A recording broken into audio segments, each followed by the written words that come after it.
नमस्कार साथियों, स्वागत है आपका हमारे YouTube चैनल में। आप छत्तीसगढ़ की किस जगह से हमारे समाचार सुन रहे हैं, कृपया कमेंट बॉक्स में लिखकर हमें जरूर बताएं।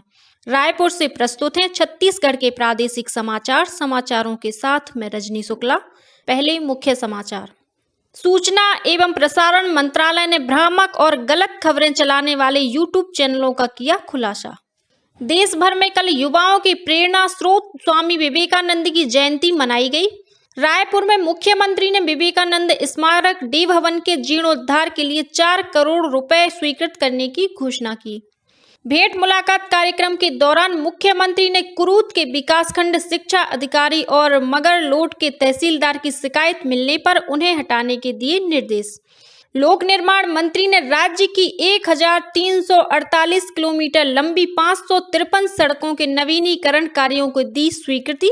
और प्रदेश में पश्चिम से आने वाली हवाओं के प्रभाव से न्यूनतम तापमान में मामूली वृद्धि होने की संभावना। अब समाचार विस्तार से।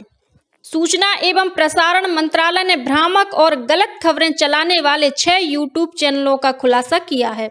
ये YouTube चैनल राष्ट्रपति, प्रधानमंत्री और केंद्रीय मंत्रियों और चुनाव आयोगों से संबंधित फर्जी खबरें फैलाने के लिए YouTube थंबनेल का इस्तेमाल कर रहे हैं। जल्द ही इन चैनलों पर कार्रवाई की जाएगी। देश भर में कल युवाओं के प्रेरणा स्रोत स्वामी विवेकानंद की जयंती मनाई गई। स्वामी विवेकानंद की जयंती देश में राष्ट्रीय युवा दिवस के रूप में भी मनाई जाती है। इस अवसर पर अपने शुभकामना संदेश में राष्ट्रपति द्रौपदी मुर्मू ने कहा कि स्वामी विवेकानंद आध्यात्म और देशभक्ति से परिपूर्ण विलक्षण व्यक्तित्व के धनी थे। वहीं प्रधानमंत्री नरेंद्र मोदी ने कहा कि स्वामी विवेकानंद का जीवन राष्ट्रभक्ति और कर्मठता के लिए सदैव प्रेरित करता रहेगा। राज्यपाल अनुसुईया उइके, मुख्यमंत्री भूपेश बघेल और विधानसभा अध्यक्ष डॉक्टर चरणदास महंत ने स्वामी विवेकानंद की जयंती पर प्रदेशवासियों को शुभकामनाएं दी। इस बीच प्रदेश में स्वामी विवेकानंद की जयंती पर विभिन्न कार्यक्रम आयोजित किए गए। मुख्यमंत्री भूपेश बघेल ने कल रायपुर में आयोजित कार्यक्रम में स्वामी विवेकानंद स्मारक डे भवन के जीर्णोद्धार के लिए 4 करोड़ रुपए स्वीकृत करने की घोषणा की। इस मौके पर मुख्यमंत्री ने कहा कि स्वामी विवेकानंद की स्मृतियों को चिरस्थायी बनाने के लिए डे भवन को अंतर्राष्ट्रीय स्तर के स्मारक के रूप में विकसित किया जाएगा। मुख्यमंत्री ने नगर निगम गार्डन के समीप बने भूतनाथ डे चैरिटेबल ट्रस्ट द्वारा संचालित इंग्लिश हायर सेकेंडरी स्कूल के नए भवन का लोकार्पण भी किया। इस स्कूल का निर्माण 2.5 करोड़ रुपए की लागत से किया गया है। इस अवसर पर मुख्यमंत्री ने पुलिस सब इंस्पेक्टर पद की भर्ती प्रक्रिया जल्द शुरू करने के निर्देश दिए। इसके माध्यम से 971 पदों पर भर्ती की जाएगी। डे भवन में आयोजित कार्यक्रम में विवेकानंद शैक्षणिक और अनुसंधान संस्थान बेलूर पश्चिम बंगाल के कुलपति स्वामी सर्वोत्तमानंद महाराज भी शामिल हुए। स्वामी विवेकानंद की जयंती पर कल भारतीय जनता युवा मोर्चा द्वारा भिलाई में यंग इंडिया रन का आयोजन किया गया। इसमें बड़ी संख्या में युवाओं ने भाग लिया, जिसके विजेताओं को पुरस्कृत भी किया गया। कार्यक्रम में दुर्ग सांसद विजय बघेल ने युवाओं से स्वामी विवेकानंद के पथ पर आगे बढ़ने का आह्वान किया। वहीं बेमेतरा में भी भारतीय जनता युवा मोर्चा के कार्यकर्ताओं ने मैराथन दौड़ का आयोजन किया। मुख्यमंत्री भूपेश बघेल ने कहा है कि प्रधानमंत्री आवास योजना के तहत हितग्राहियों को 50% राशि राज्य सरकार दे रही है। योजना के तहत इस वर्ष 700 करोड़ रुपए का बजट रखा गया है। इसमें से 300 करोड़ रुपए जारी कर दिए गए हैं। भेंट मुलाकात कार्यक्रम के तहत धमतरी जिले के सिहावा में पत्रकारों से चर्चा करते हुए श्री बघेल ने कहा कि प्रधानमंत्री आवास योजना का प्रचार प्रसार किया जा रहा है। हितग्राहियों को आवास देने के लिए सर्वे का कार्य पूर्ण हो चुका है। उन्होंने कहा कि प्रदेश में शिक्षा व्यवस्था को बेहतर बनाने के लिए शिक्षकों को प्रशिक्षण दिया जा रहा है। इससे पहले सिहावा में आयोजित समीक्षा बैठक में मुख्यमंत्री ने कुरूद के विकासखंड शिक्षा अधिकारी और मगरलोड के तहसीलदार की शिकायत को संज्ञान में लेते हुए उन्हें तत्काल हटाने के निर्देश दिए हैं। कुरूद के बीईओ को हटाए जाने के बाद उनके स्थान पर रविंद्र मिश्रा को प्रभारी बीईओ बनाया गया है। उन्होंने कुंभकार समाज के लिए नगरीय क्षेत्र में मिट्टी आरक्षित करने के निर्देश दिए। साथ ही माओवाद प्रभावित परिवारों के लिए आवास और आजीविका की व्यवस्था करने के लिए कहा। श्री बघेल ने तिखुर के प्रोडक्ट की डिमांड को देखते हुए उसका सेक तैयार करने के निर्देश भी दिए। वहीं मुख्यमंत्री ने भेंट मुलाकात कार्यक्रम के तहत सिहावा में 72 करोड़ 56 लाख रुपए से अधिक के विभिन्न विकास कार्यों का लोकार्पण और शिलान्यास किया। लोक निर्माण मंत्री ताम्रध्वज साहू ने राज्य की 1348 किलोमीटर लंबी 553 सड़कों के नवीनीकरण कार्यों को स्वीकृति प्रदान की है। रायपुर में आयोजित विभागीय समीक्षा बैठक में श्री साहू ने सड़कों की गुणवत्ता पर ध्यान देने के निर्देश अधिकारियों को दिए। उन्होंने कहा कि लापरवाही करने वाले अधिकारियों के खिलाफ कार्रवाई की जाएगी। बैठक में श्री साहू ने ठेकेदारों के भुगतान समय पर करने के लिए भी कहा। साथ ही उन्होंने सड़क दुर्घटना से बचने के लिए ट्रैफिक सिग्नल और आवश्यक जगहों पर स्पीड ब्रेकर बनाने के भी निर्देश दिए। केंद्रीय आवास और शहरी कार्य मंत्री हरदीप सिंह पुरी ने कहा है कि रायपुर स्मार्ट सिटी प्रोजेक्ट के कार्य में होने वाली अनियमितता की प्राथमिकता से जांच कर उचित कार्रवाई की जाएगी। गौरतलब है कि लोकसभा सांसद सुनील सोनी और राज्यसभा सांसद सरोज पांडे की अगुवाई में भाजपा पार्षद दल के एक प्रतिनिधिमंडल ने कल नई दिल्ली में श्री पुरी से मुलाकात की और उन्हें वर्ष 2018 में रायपुर स्मार्ट सिटी के कार्यों में कथित भ्रष्टाचार के संबंध में ज्ञापन सौंपा। भारतीय जनता युवा मोर्चा की नई कार्यकारिणी की पहली बैठक रायपुर स्थित भाजपा कार्यालय में हुई। बैठक में प्रदेश प्रभारी ओम माथुर ने युवाओं से कहा कि लोक संपर्क, लोक संग्रह, लोक संस्कार और लोक नियोजन का कार्य करें, यानी जनता से मिलकर उनके समस्याओं को सुने और उनको साथ लेकर उनके हित के लिए कार्य करें।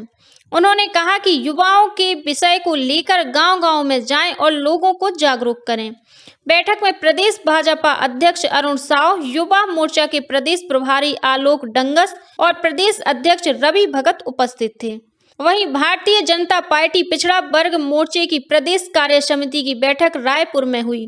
बैठक में प्रदेश अध्यक्ष अरुण साव ने कहा कि कार्यकर्ता भाजपा की सरकार बनाने के लिए घर घर जाकर संपर्क करेंगे। वहीं नेता प्रतिपक्ष नारायण चंदेल ने कहा कि राज्य सरकार ने जनता के साथ वादाखिलाफी की है। उन्होंने कार्यकर्ताओं से प्रदेश में भाजपा की सरकार बनाने के लिए जिम्मेदारी से कार्य करने की बात कही। बैठक में पिछड़ा वर्ग के प्रदेश अध्यक्ष भरत वर्मा ने कहा कि 35 जिलों में 405 मंडल और बूथों में कार्यकर्ता सम्मेलन का आयोजन किया जाएगा। उन्होंने पिछड़ा वर्ग के लोगों को 27% आरक्षण देने की मांग की।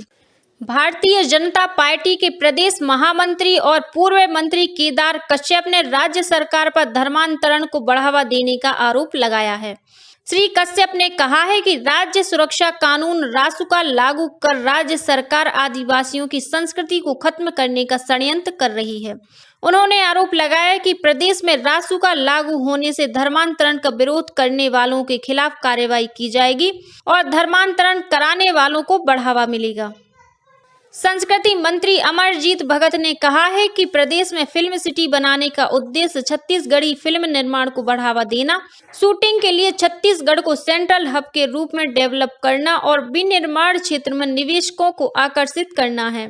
इससे फिल्म के क्षेत्र में निजी निवेश को बढ़ावा मिलेगा। श्री भगत कल महासमुंद जिले के बिरबिरा में फिल्म सिटी निर्माण के लिए स्थल निरीक्षण करने पहुंचे। इस अवसर पर उन्होंने कहा कि छत्तीसगढ़ी फिल्म उद्योग को बृहद स्वरूप प्रदान करने के उद्देश्य से नया रायपुर सहित प्रदेश के विभिन्न जिलों में फिल्म सिटी बनाने स्थलों का चयन किया जा रहा है। इससे प्रदेश में फिल्म उद्योग से जुड़े कलाकारों, टेक्नीशियनों और निर्माता निर्देशकों सहित स्थानीय लोगों को लाभ मिलेगा और देश विदेश के पर्यटक भी यहाँ की संस्कृति से रूबरू होंगे। गौरतलब है कि राज्य सरकार ने छत्तीसगढ़ी फिल्म उद्योग को बढ़ावा देने के लिए नई फिल्म नीति लागू की है। इंस्पायर अवार्ड मानक की राज्य स्तरीय प्रदर्शनी और प्रतियोगिता का आयोजन आगामी 18 और 19 जनवरी को दुर्ग के निजी स्कूल में किया जाएगा। इस प्रतियोगिता में 241 प्रतिभागियों द्वारा तैयार मॉडल प्रदर्शित किए जाएंगे। इस प्रदर्शनी में चयनित मॉडल को अहमदाबाद के राष्ट्रीय नव प्रवर्तक प्रतिष्ठान में 19 और 20 जनवरी को आयोजित मेंटरशिप प्रोग्राम में रखा जाएगा। इसमें NIT, IIT, IIIT के विषय विशेषज्ञों और प्रोफेसर द्वारा चयनित प्रतिभागियों को उनकी प्रोजेक्ट मॉडल आइडिया को और अधिक बेहतर और उपयोगी बनाने के लिए दिशा निर्देश दिए जाएंगे।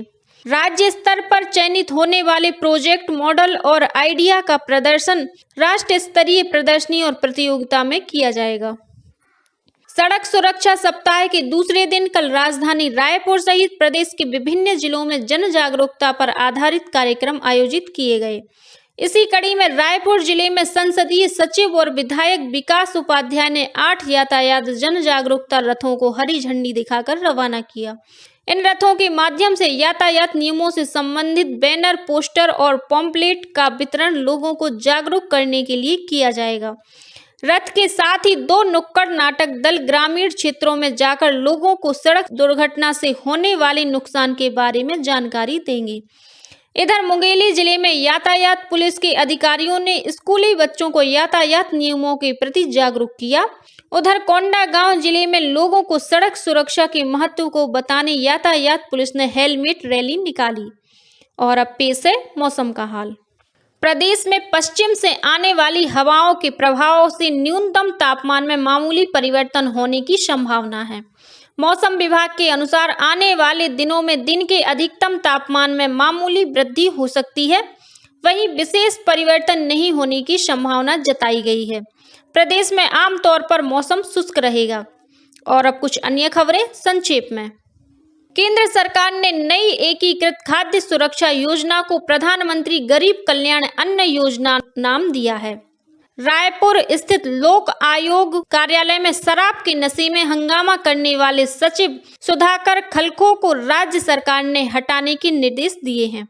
विश्व बैंक के 2 प्रतिनिधियों ने कल रायपुर के जरवाय स्थित गौठान का निरीक्षण किया और यहां वर्मी कंपोस्ट बनाने की प्रक्रिया की जानकारी लेकर युवा उद्यमियों से बातचीत की। जिला रोजगार और स्वरोजगार मार्गदर्शन केंद्र कोंडागांव द्वारा आगामी 18 जनवरी को लाइवलीहुड कॉलेज डोंगरीपारा में 144 पदों पर भर्ती के लिए प्लेसमेंट कैंप का आयोजन किया जाएगा। कोरिया जिले के ग्राम उमझर में ट्रक और कार के बीच हुई टक्कर में कार चालक की मौत हो गई, वहीं एक महिला घायल हो गई।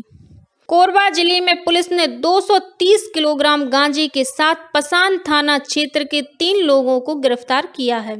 दुर्ग जिले की धमदा पुलिस ने 550 पेटी शराब के साथ 2 लोगों को गिरफ्तार किया है। इसी के साथ छत्तीसगढ़ के समाचारों का ये बुलेटिन समाप्त हुआ। नमस्कार।